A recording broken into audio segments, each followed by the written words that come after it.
silencio mientras que uno de ellos leía textos religiosos. Bueno, como veis, la bóveda es impresionante, tiene unos medallones en piedra increíbles, representan a figuras de santos, a Jesucristo, y dicen que también Alfonso X el Sabio, que pasó unos días en este monasterio. Dicen que aprendió el gallego aquí. Esos son cuentos que no sabemos si son verdad o son mentiras. Como anécdota, deciros que aquí comían, pero por aquella puerta era por donde metían, por donde introducían la comida. La cocina estaba completamente aislada del monasterio porque había riesgo de incendio. O sea, en aquella época no había, era todo de madera, mucha paja y tal, y había muchísimo riesgo. Entonces no mezclaban la cocina con el resto de los habitantes. Echadle un vistazo y salimos al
en la nave norte, la parte superior, la parte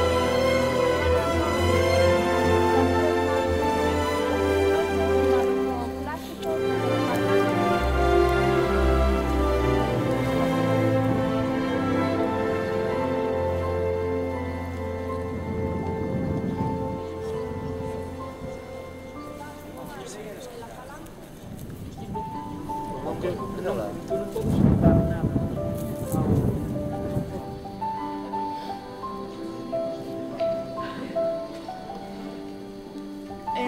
es una nave de gran tamaño y es la única nave que tiene la parte inferior totalmente libre, dedicada a un único uso.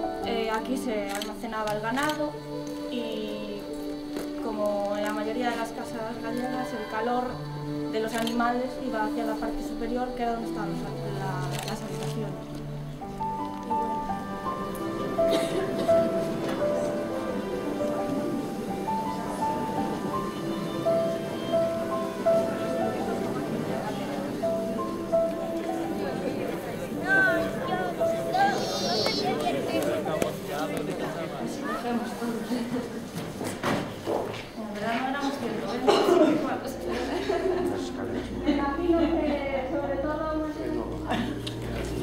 Sí, estos son ahumaban los pescados y las carnes, el chorizo, el jamón.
Bueno, eso está revestido.